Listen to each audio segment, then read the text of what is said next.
Roar Wine. Yep, there you go. I'm with Roar Wines, and I'm on the production and vineyard side. So we farm 4 acres, or actually, or 4 acres, 5 vineyards in the Santa Lucia Highlands now, starting recently. And yeah, pretty much vineyard side, viticulture, and help out occasionally a little bit with blending on the winery side. So. Adam Lee. Sure. Yeah, I'm the other Adam. Gwen can't just turn around and ask questions and say, Adam, tell us about this, because then you'll have the two Adams stepping on each other's toes here. I am the owner now of Clarice Wine Company. I was the founder of Siduri Wines, and I sold that 9 years ago to Kendall Jackson. I now make wine under Clarice Wine Company exclusively from the Santa Lucia Highlands. I've been working with SLH fruit since 1997 and Pinot Noir since 1994. And it truly is my great passion is Pinot Noir and the making of, the growing of, the blending of the whole thing. It just excites me to no end. So I'm thrilled to be here with you guys and thrilled to share a little bit about what we're seeing out in the vineyards thus far this year. Thank you, Adam. And Grant. Hello, everybody. My name's Grant Myers. I'm with Reina de Santa Lucia Vineyard, and I'm the rookie of the bunch here. This is a new enterprise to me, but it's been a family vineyard since 1972. And so I'm here to share a little bit about our redevelopment and yeah, just be a part of this fantastic community. So thank you all for being here. It's great to have you, Grant. It's been fun getting you more involved with the crew here. A couple of housekeeping notes before we get started. If you can, please keep yourself on mute so that we don't have any extraneous noises. If you have questions, please, any question we welcome, and please put them in the chat. Also drop us a note. Let us know where you're tuning in from. It's fun to see where everybody is joining us from today. And with that, let's just get started. We're going to start off and ask Anna Franscioni to take us through what is happening in the vineyards. On our last update, we joined together in November, mid-November, so we were just post-harvest.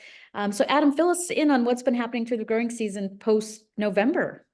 Yeah, well, a lot of people think once harvest stops, kind of the work in the vineyard kind of stops at that point too, but it really doesn't. So pretty much right when you get done with harvest, for example, ourselves, we're applying a little bit of fertilizer to kind of give the vines a nice little drink and a nice little meal before they go to rest, so they can wake up nice and energized when they do wake up, when temperatures warm up soils. And then we're also, as farmers, very dependent on water, as you can imagine. Water is a very important commodity to us. And so from November up until really April, May, some very rarely, but in some cases June, that's kind of our rain season. And so it was a pretty moderate winter for us for the most part. We normally get 14 to 15 inches of rain a year. And when you only get about 3 inches through about half of that rain season, you start to get a little bit nervous. But fortunately, we had a really wet, nice, mild February, and so we got about half of our rainfall this year in February. Just beautiful, consistent rainy days. And otherwise, it was a pretty mild winter. We don't really ever have too much worry about frost. We can get cold, but obviously the grapes are dormant at that point, so there's no real threat of frost damage. And pretty much by Valentine's Day, we don't get frost anymore, and that's on the earlier side of when grapes might be waking up at that point. So yeah, it was really real mild winter. We do a rotation of cover crop, and so we like to plant cover crop one for erosion control, probably being one of the main reasons for that, because as many of you may or may not be aware, but a lot of our vineyards are planted on a 5 to 7% slope. So when you get rain coming down and you get it over a long distance at that at that grade, you can really lose a lot. You could have a lot of erosion. So we kind of do that kind of stuff. And then two, just to add nutrients back into the soil for the growing season. So we get done with that in November and then hope for rain to kind of give us a good cover crop set. So February, backtrack a little bit. We start our pruning in January, and it takes us about 2 months to get across 200 acres, essentially. And we do that all by hand. We have a hand crew of about 40 people that come in. And we had a pretty cold February, and then in March we started to warm up a little bit. So we had bud break in the northern end of our vineyards on March 20th, and in the southern part of our vineyards around March 27th, which is kind of tracking about 2 weeks behind what it did the previous year. The previous year we were April 3rd in the north and April 10th in the southern part of our appellation. And right now, after a warm March for the most part, and relatively warm April, our shoots are growing right now. So we have clusters out and about, our little baby clusters for the 2024 vintage. And we're just starting to see the very beginning of some flower happening, which is always an exciting time. And just seeing the clusters. I know you have some photos of those, Gwen, and those things are always so kind of cute to see right now. So that's kind of how our winter was. Sounds good. Adam, we had a question maybe you want to take right now. Somebody, Renee, asked whether or not you feel like you're seeing any effects of climate change in the Santa Lucia Highlands. That's a difficult one for me to answer. I wouldn't say right now, but we're always kind of experimenting with different varietals. So for example, obviously Pinot Noir is predominantly is what's planted in our region, but we do have, we used to have a half acre. Now we actually have a full acre this year of Grenache. And so we do like to play around with different varietals that are probably more well-known in warmer climates, like say Paso Robles, for example, or in the southern Rhone of France. And we kind of like to see how those and experiment with those clones to see how they kind of do as the climate gets warmer and warmer. But at this point, I think old timers would tell you bud break is normally, end of March, middle of April. And that's kind of what we've seen the past 2 to 3 years. It's kind of been in there. Every once in a while you get one. We had a little bit of a consistent run there of bud break in February, which seemed a little bit earlier for us for like what historically has happened. But outside of that, I wouldn't say no during the growing season. Maybe, but it's statewide in California where it always seems like Labor Day you have warmer weather then, which can be a challenge, but that's during harvest. So. Little heat spike. Yeah. I would just jump in on that. I've spent a lot of time, up and down the coast of California and even into Oregon in the Willamette Valley. And I am really high on areas in California that have direct access to the ocean as far as long-term dealing with climate change. So the Santa Lucia Highlands opens up directly to Monterey Bay, which is both incredibly deep and incredibly cool. And what's happening is, at least from what I'm seeing, is as the Central Valley warms up more due to climate change, and certain places that don't have access to the ocean breezes warm up more, it's pulling in colder air from the Pacific Ocean. And so the places right along the coast, be it Santa Lucia Highlands, Sonoma Coast, San Luis Obispo, Santa Rita Hills, all of these areas are really blessed with the fact that cold ocean is there. And so I think I wouldn't tell you that they're immune to climate change, but I think a lot of the effects of climate change are somewhat mitigated by this huge body of cold water we have. Adam, why don't you continue and give us some of your thoughts? These are photos from Gary's vineyard from this week that you sent me, right? Yes. I was out on 2 mornings ago, so Monday morning. A couple things. We've gone through and they have moved the wires. As you can see, growth is good, quite good. I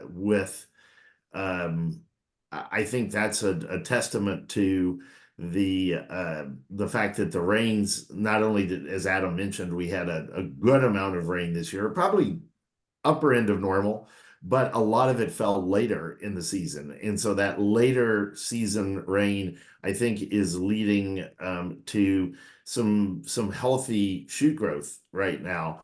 That is actually further along than anything I'm seeing in Sonoma County here, which is not uncommon. But one of the things that we are noticing that's really interesting is that normally you will have, like the picture on the right side of the screen here has this one shoot has 2 clusters on the shoot.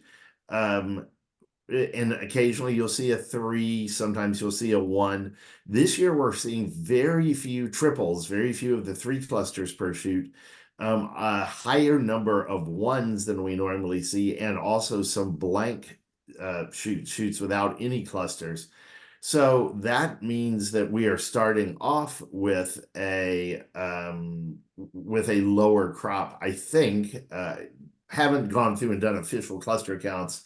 Adam always does that later, a little bit later in the season after flowering and the like. But I think a lot of us are, I don't know, anxious now a little bit, Adam. So we're going to get you out there, do some counting real quick, just to see what we have out there, because that might make have us make some different decisions as far as thinning later on in the process. Yeah, that's very much in line with kind of, well, obviously what we see as well in the vineyard. And it tends to make sense typically, or it's very common after you have a healthy size crop, like we did in 2023, typically the following year isn't as much of a high yielder crop the following year. So in 2024. Yeah. So like Adam said, that's probably one of the next steps we have to do in the vineyard is do cluster counts and kind of see how much we're starting with. Typically we have anywhere from 28 to 40, depending on the vine. And so we kind of want to see where we are at this point this year as versus where we are last year, because that does determine, prior to when these photos were taken, there was actually, believe it or not, more shoots on there. And we go through when the shoots are, the height of those shoots are probably like 1.5 feet. And we go through in April when those shoots were about 2 inches. And it's much easier to go through and shoot thin. So we'll go through and we actually take shoots out to get the congestion out early. And so we're already taking fruit off before fruit's even being created on that. And then we go through and do that throughout the entire season, because as Adam mentioned earlier, because we are such a moderate climate and we are a cool climate because of our proximity to the Monterey Bay, that we have a lot of AccuSpore releases. So we're considered, UC Davis calls us the powdery mildew capital of California. Congrats. Yeah, we did it. And and so one of the things we are constantly working on throughout the growing season is managing that canopy so you have good airflow, which is one way to kind of combat that powdery mildew. But if you only have 20 to 25 clusters when normally you're expecting 28 to 40, you're maybe a little more, cautious to start just pulling off anything green. I think one of the other things too will be interesting is that occasionally, I know y'all go back through and remove another shoot or two a little bit later just to help clear up some congestion. It might be a case this year where the shoots that we're going to be removing are the ones that are blanks. There may know if we're going to take something else off, why not take off a shoot that doesn't have any fruit on it at this point? Yeah. Adam, Diana Castillo here asked about irrigation throughout the growing season. When do you do it? How much is necessary? If you want to answer that.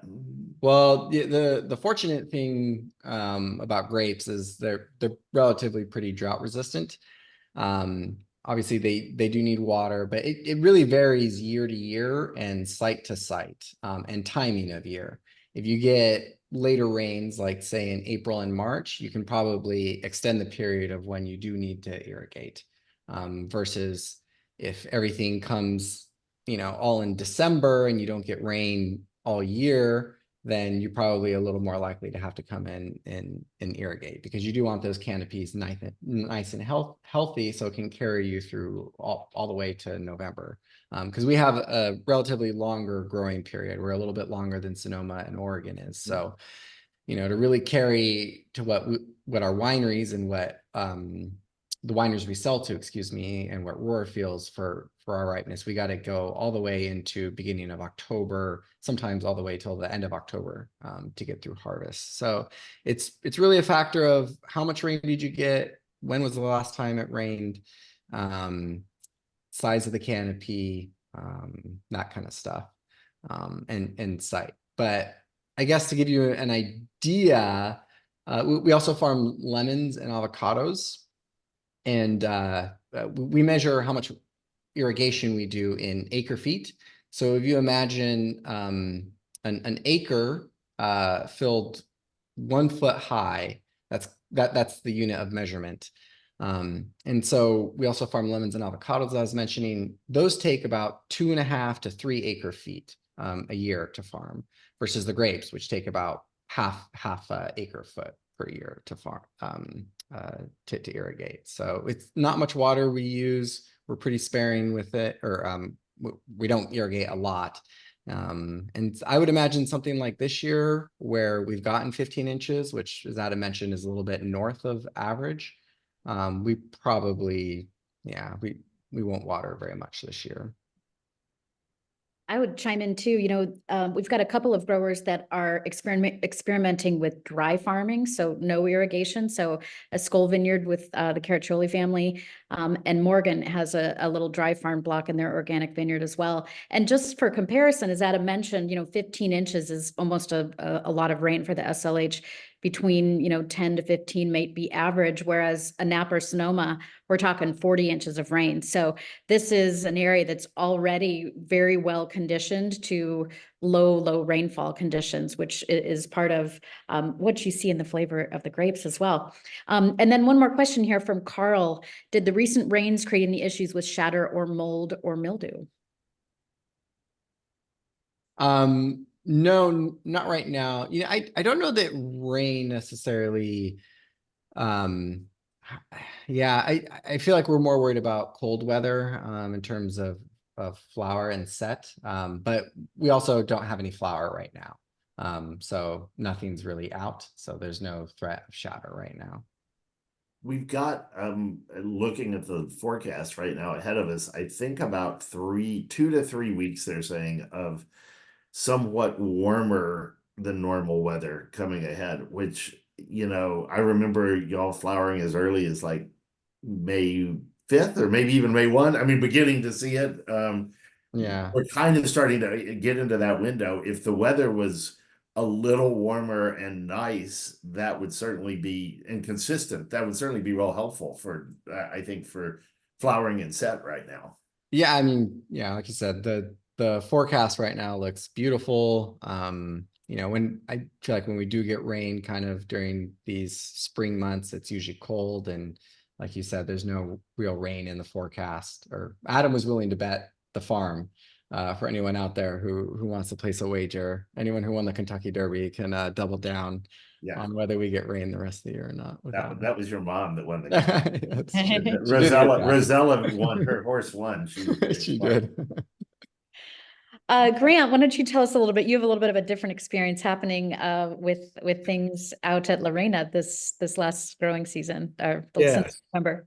So similar to to Adam's experience, we were waiting for the harvest, and then while he goes and feeds and waters before they go down, that's when we took all of our vines out. So the second that harvest was over, we cleared the vineyard. It was a little sad. It was planted in 72 on its own rootstock. So kind of shudder to do that, but it was time. And then we were hoping to get prepped and planted before the rain started, but came early. So rain pushes us on pause.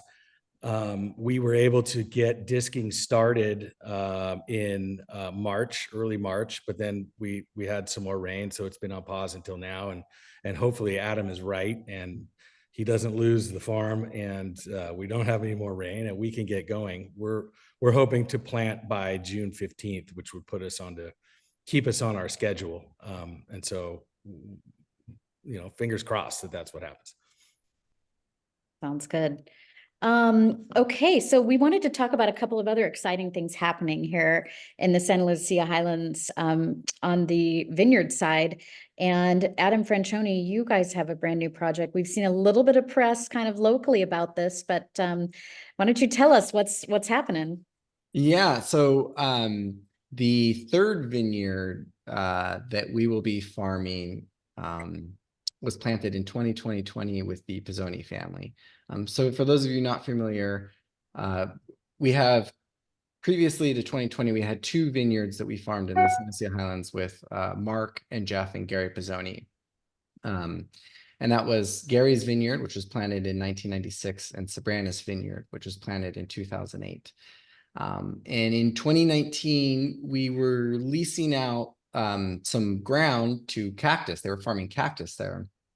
And as it turns out, they were no longer wanting to farm cactus in California. They're sending most of that to Mexico. And so we took the lease back over, and very excited about that because we have other wineries that we sell to in Napa and Sonoma that were very eager to get more grapes from us, as well as for our family brand Roar Wines, and for Lucia by Pizzoni, by the Pizzoni family.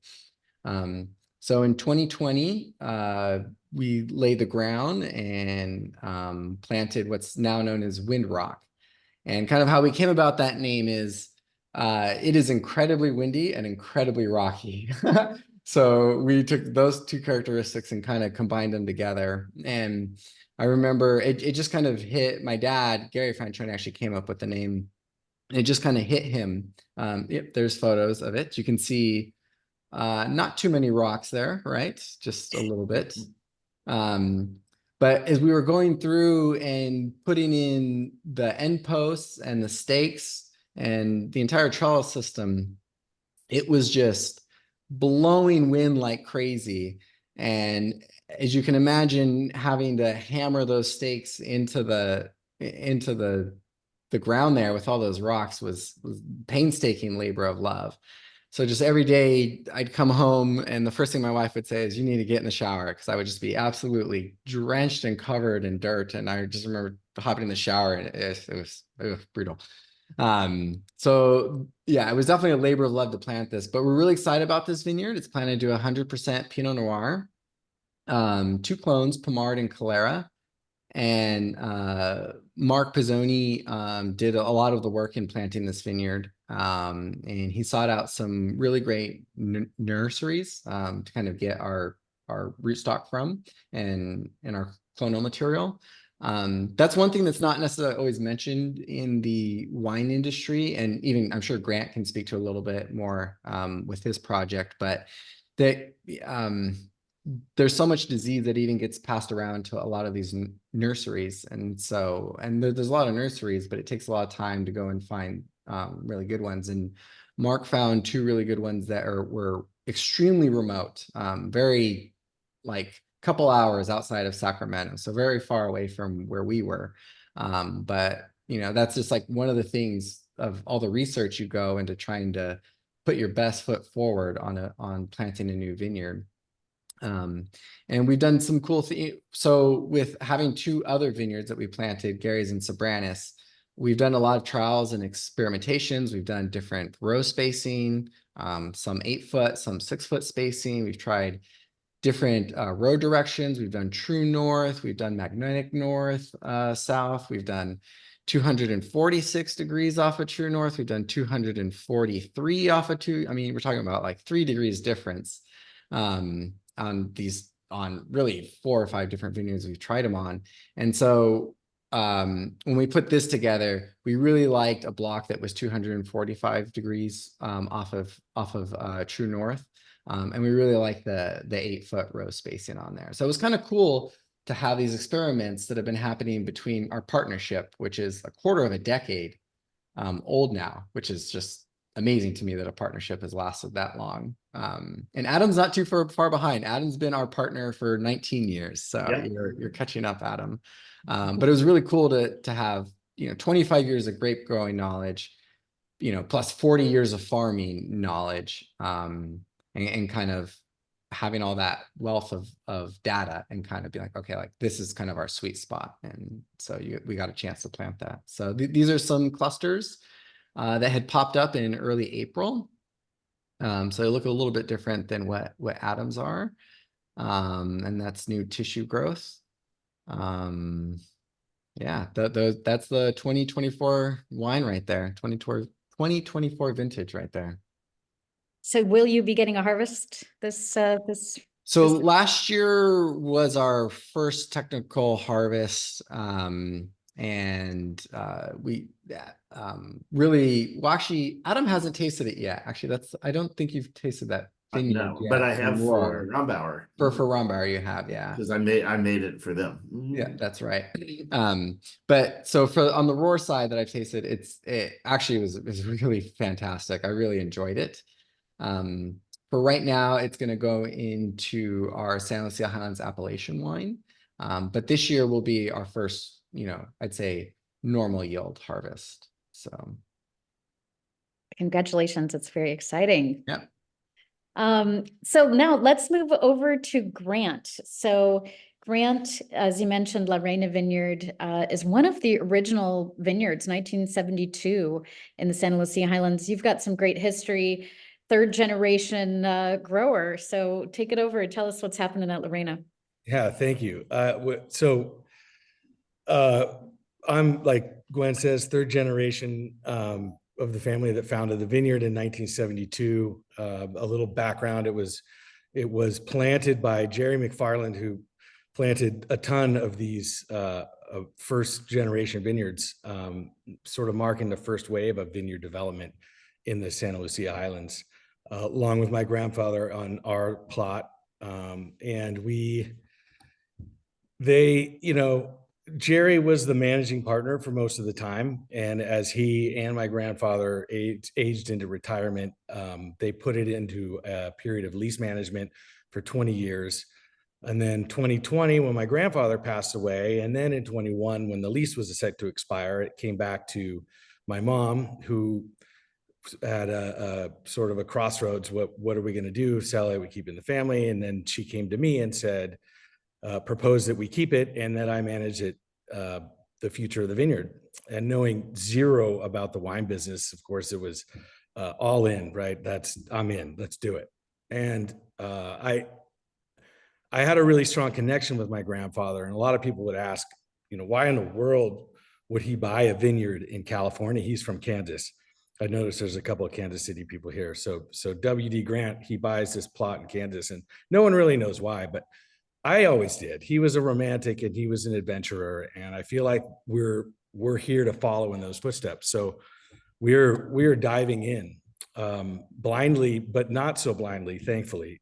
We do have a lot of help. Steve McIntyre, who's our neighbor and mentor, along with the crew at Monterey Pacific, has really been instrumental in helping us, getting us through the initial stages, helping us understand that we need to be focused on sustainability, that we need to be focused on premium fruit, and sort of making sure we don't do anything really stupid. That's been fantastic. And then Adam Lee, obviously, he has a passion for Santa Lucia Highland wine and winemaking in general, and he's been really helping me understand what it is we're trying to produce, which is quality wine, essentially something that Adam wants to buy. And that sets a pretty high bar considering the company we're in here with Adam Franscioni and the Franscionis, who, speaking of, also have been super supportive. It's been really just inspirational to me to enter into this community and get all this support, because we would have no idea what we're doing. And I would think that I would say that it's epitomized that process in the first real thing that I had to learn about, which was, as Adam was just talking about, was row orientation. So I did a deep dive on row orientation as well. And our original vines were at 305, I think. I have written down here, but and looking around and seeing what was Rosella's, and there's a couple other vineyards, and talking to Steve McIntyre, and he pointed out what his premium crop is aimed at. And so we came down to a couple of numbers that we liked. True North was one. Gary that said he loved True North, but I didn't want to steal that. That was a great little marketing pitch, I thought. So, but we got in the zone, and then we did, I think, what all farmers do, which is make the choice exclusively on faith, hope, and spirituality rather than the science. And so we picked 008 True, and it's right in the zone that we thought was in the wheelhouse. And then we found all kinds of reasons why we fell in love with 8. So hopefully that gives us something great. And for those that don't totally understand what that means, is that there's a balance to get the rows oriented right, so the sun is hitting both sides of the fruit. I may be totally wrong here, by the way, so Adams, chime in. But to get an even ripening, but then you're still trying to protect against sunburn, and then you're also trying to make sure that you've got some flow.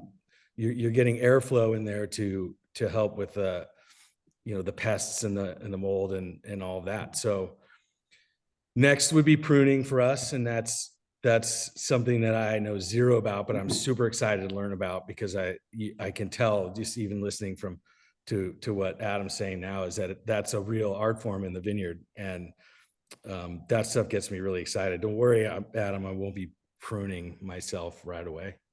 And I think it's also important to mention that in the decision for us, when we talked about what we would do,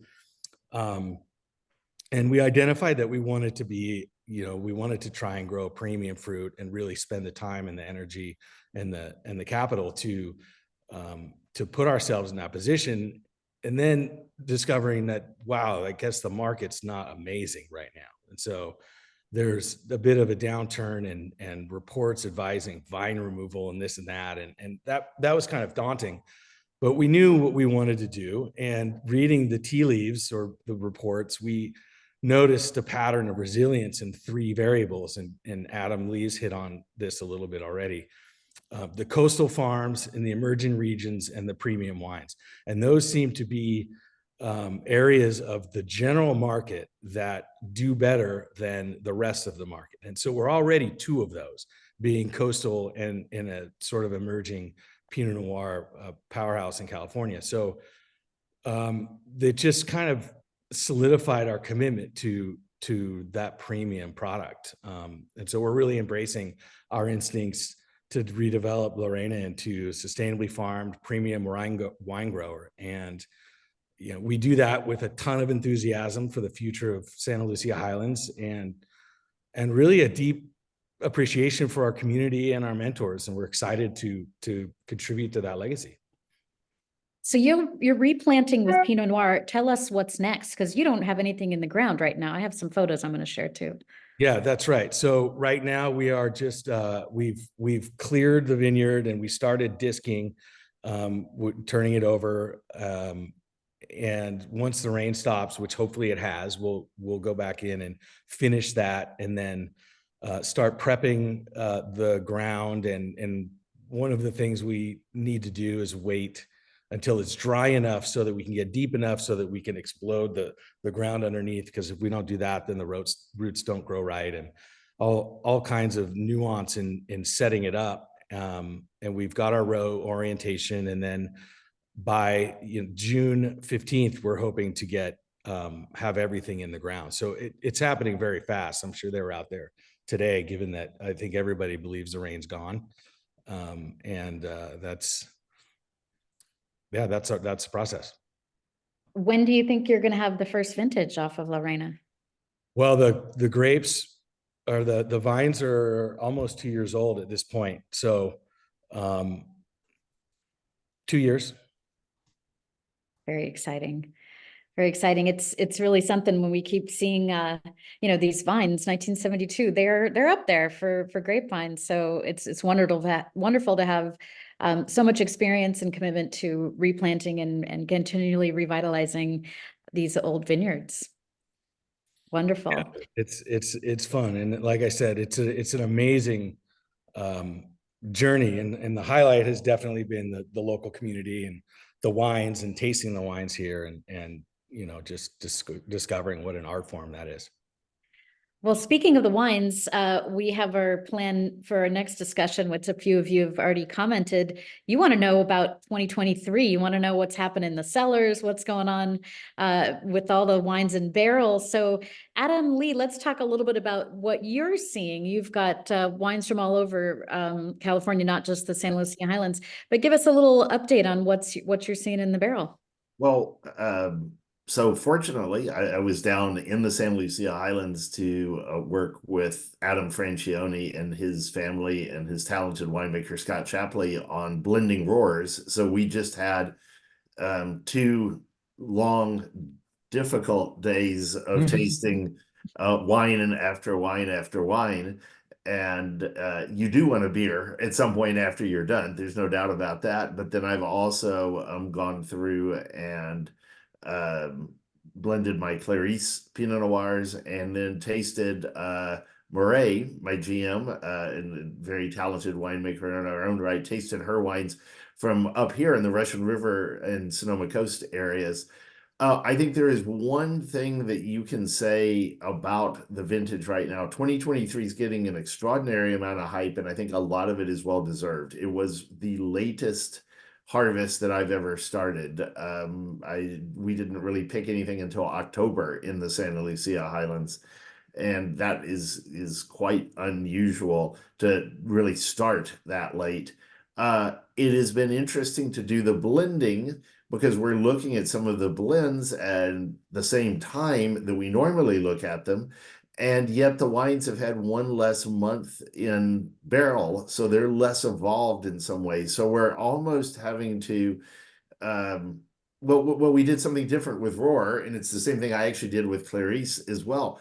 We came up with what we thought were the best potential blend or blends from, say, let's just say the Rosella's vineyard. We came up with several different blends.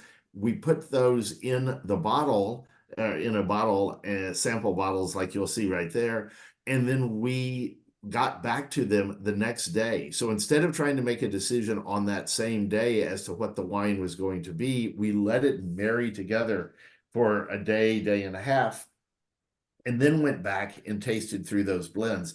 And that seemed to help kind of, they melded together in a better way, and we were able to tell what the quality was going to be better that way. Otherwise, they're just younger. They're a month younger now than they normally are when we're tasting at this time. It would be akin to us tasting in early April, which is not something we normally do at Roar. Adam, what about Adam Franscioni? What about you? Tell us a little bit about the last couple of days and anything that emerged with all your tastings. Besides the headaches. I think what I left with is just how impressed I was with the 23 vintage. I know it's, probably every winery says that about every release that's about to come out.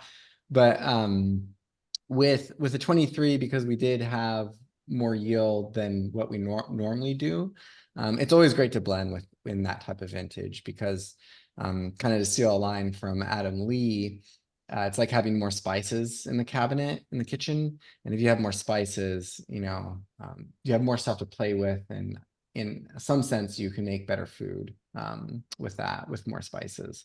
So that's kind of how I always view those types of vintages. And I think in addition, the fact that there was really no heat wave to contend with that year, it really was just kind of pick when you wanted to pick kind of thing, which is kind of always what we aim to do. So yeah, it was just a really great growing year.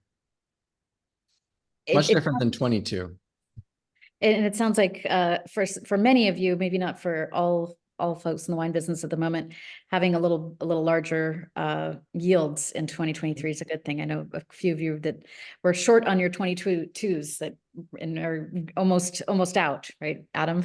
Yeah, and in fact, I mean, one of the things that is absolutely fantastic is that we have better yields in 2023 in what is undeniably a great vintage. You know, you don't want to have a lot of crop when you have a crappy year. You know, it's like, oh wait, I got a lot of it, but it's not very good. That's not that's not what you want. It's really exciting to have a year that is being widely acknowledged and embraced as being such an outstanding year, and that we do have quantity in that kind of vintage. Randy asked a good question. He said, was wondering, because the 2023 stayed on the vines longer since the harvest was later, what does that mean in terms of the taste of the wines? I think a couple of things. First off, you get great flavor development by letting them hang for a long time. You get a real complexity and some layers of flavor. But I also think because you ripened and came to full ripeness in a cooler part of the year, you tend to have more vibrant acidity, a little more red fruit rather than black fruit, although there is some darker fruits out there. But I really think it makes for wines that are going to age very, very well. So you've got that red fruit flavor, that acidity. The wines are very young in their development, and I think they're going to benefit from some time in your cellar, or opening up a couple hours ahead of time and having them with a meal. These are not necessarily going to be just the pop and pour Pinots, maybe 22s, which turn out far better than perhaps it should have been. Maybe the 22s are proving to be the type of year that you pop and drink them soon while you lay down your 23s. So let's talk real quickly about what's next. We've got, a few more months before all of a sudden it's going to be harvest again. Once we get into August, you guys are pretty much pretty busy unless we have another late season. What's up next? What happens? Bottling? What else is going on in the vineyard for the next couple of months? Well, for us in the vineyard, we're really starting to hit, I think, that canopy management thing. Where we're just constant. I mean, we're already past every 12 days, but we really much more are now in the mindset of, okay, every 12 days we need to get across a vine, or the same vine, essentially touching it twice in 12 days. And so everything from leaf pulling in the fruit section to kind of because we have fog in the morning. So in the morning when you walk through our vineyards, it's very damp and very wet. And that's kind of where powdery mildew and fungal growth can happen. So to kind of get the leaves out of the way, and in the afternoon when the winds come through our appellation, kind of allow those to kind of dry it off and let the sun hit those berries during the growing season. So I'd say that's kind of the biggest thing is canopy management, making sure the canopies don't get too tall. That'll probably be another thing we'll have to go through and do some hedging this year. So yeah, that and yeah. On the vineyard side, Adam? Yeah, I mean, I think vineyard, that's Or sorry, winery side. I mean. Winery side, yes.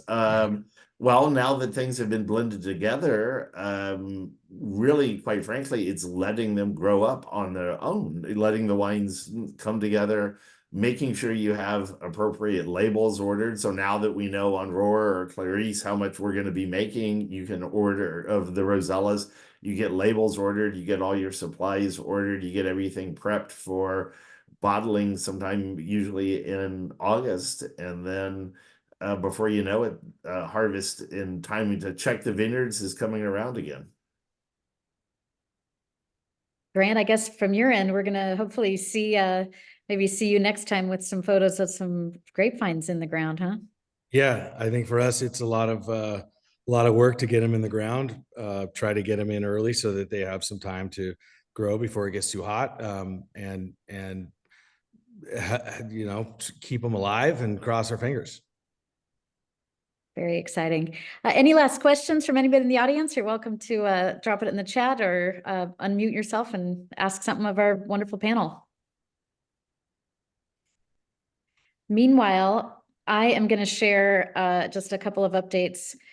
From the association side, we have our annual online wine auction starts on Saturday. I'll drop a little information about that in the chat. We also are super excited. We have our 16th Sun, Wind, and Wine Festival. This is the once a year when Mare Soleil opens their doors, and we have we have 35 plus wineries joining us this year. I think we've got 18 food vendors with some very exciting menus. I have to say, the Big Eye Tuna, the shrimp ceviche, the New York ribeye, there are New York strip. There are some really wonderful foods coming our way next Saturday at the Sun, Wind, and Wine Festival. I think I'm going to see all of our panelists, and several of you that are in our audience, I think, have already purchased tickets. So we're looking forward to seeing everybody there. If you have any last questions, please feel free to drop them. We can always answer them on the way out. And thank you for joining us. Yeah, John asked about the heat spike coming up. I think it's going to cause the vines to grow a lot, probably, but I think also it's going to bring on flowering, and as long as the weather stays good and consistent, hopefully it leads to a very good flowering and a very good set. Right. Yeah. Well, what warmer weather? I don't know that we're going to be too hot down here. Yeah, warmer. Exactly. It's not, y'all aren't, that's one of the things. I mean, we're supposed to hit 90 tomorrow. What's your high going to be? 74, Yeah, 76, mid-70s, something yeah. like that. Mhm. 73. Yeah, yeah. So that's 90 in Sonoma County. That's quite the difference. So Gotta love the Monterey Bay, keeping us cool with that natural air conditioning. yeah. Yeah. Well, Thank you. wonderful, everybody. Thank you so much for your time. Thank you to our panel. Thank you for joining us. We hope to see you at the Sun, Wind, and Wine Festival next weekend or on our next Vineyard update. Thank Sounds you. good. so Thanks, much. Gwen. Thanks, everybody. Everyone. Bye. Bye.